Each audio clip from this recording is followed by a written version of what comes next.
What happens when a man overboard or mob isn't noticed right away? A delayed response is one of the most challenging situations a crew can face. The person could be miles behind the ship, and the search area grows with every passing minute. Today, we're diving deep into the best practices for handling this critical scenario. It's not just about what you do after the alarm is raised, but what you do long before it ever happens. Preparation is everything. First, let's talk technology. Modern ships can and should be equipped with advanced man overboard detection systems. We're talking about infrared cameras that can spot a heat signature in the water, even at night. High-definition CCTV systems, coupled with intelligent software, can also automatically detect when something goes over the side and sound an alarm. These systems are your first line of defense against a delayed discovery. They can turn a potential multi-hour search into an immediate recovery operation by providing an exact time and location of the incident. Investing in this technology isn't a luxury. It's a fundamental safety measure that can save lives. Think of it as a 24/7 lookout that never gets tired and never blinks. But what if you don't have these systems, or they fail? The moment someone is reported missing, the clock starts ticking. The absolute first action, before anything else, is to mark the ship's last known position. Every second counts. Hit that mob button on the GPS or RCDIS immediately. This creates a digital breadcrumb, a starting point for your search pattern. Don't wait for confirmation. Don't second guess, just mark the position. This initial data point is the single most critical piece of information for the entire search and rescue operation. It's the anchor point from which all calculations for drift, current, and search area will be based. Without it, you're searching blind. With the position marked, the next step is planning the search. This isn't guesswork. The International Aeronautical and Maritime Search and Rescue Manual, or IAMSAR, provides detailed guidelines for this. Your officers need to be thoroughly trained in IAMSAR search planning. This involves calculating the probable location of the person in the water, considering factors like wind, currents, and the time elapsed. The manual outlines specific search patterns like the expanding square or the sector search, designed to cover the most likely area efficiently. It's a complex task that requires a cool head and solid training. The bridge team needs to be able to execute these calculations quickly and accurately under immense pressure. This is a skill that must be practiced, not just read about in a book.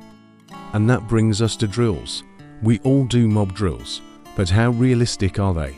A standard drill often involves throwing a lifebuoy overboard in clear daylight and immediately turning the ship around.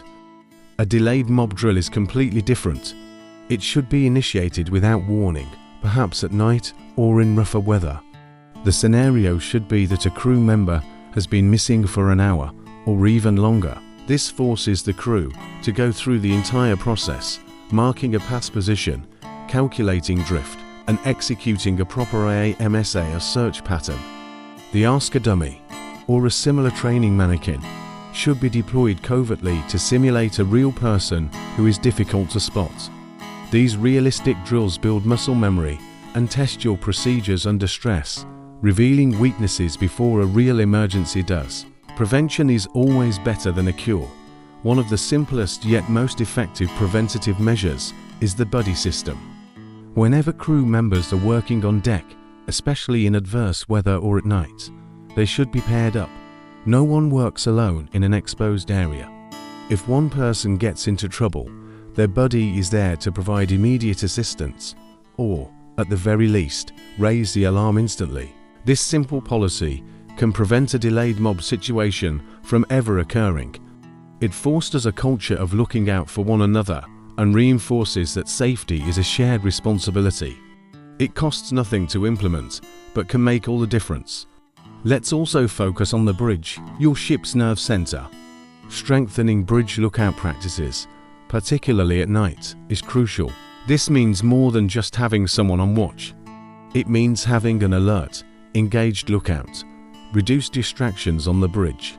Ensure the lookout's eyes are adjusted to the darkness and that they are actively scanning the water, not just staring ahead. Using binoculars regularly and sweeping all sectors around the vessel is key. A vigilant lookout might be the only thing that stands between an immediate response and a delayed one. They might spot someone who has fallen from a forward part of the ship, or hear a cry for help. Their role is absolutely critical, so let's recap the key strategies. First, embrace technology like infrared and CCTV detection systems. Second, the instant someone is suspected missing, mark the last known position. No delays. Third, train your officers rigorously in IAMSA search planning. They need to be experts. Fourth, conduct realistic, unannounced, delayed mob drills to test your entire system under pressure. Fifth, enforce the buddy system for all deck work. It's a simple, life-saving habit. And finally, reinforce vigilant lookout practices on the bridge, especially during the vulnerable hours of darkness. A delayed man overboard is a mariner's worst nightmare. The odds of a successful recovery diminish rapidly over time. But by implementing these best practices, you can significantly improve those odds. It's about creating layers of safety, from technology and procedures to training and a proactive crew culture. It's about being prepared for the worst-case scenario so that you can perform at your best when it matters most. Stay safe out there, look out for your shipmates, and make sure your vessel is ready for anything. Thank you for watching. If you found this information valuable, please hit the like button and subscribe for more content on maritime safety. And as always, share your thoughts and any other best practices in the comments below. See you in the next video.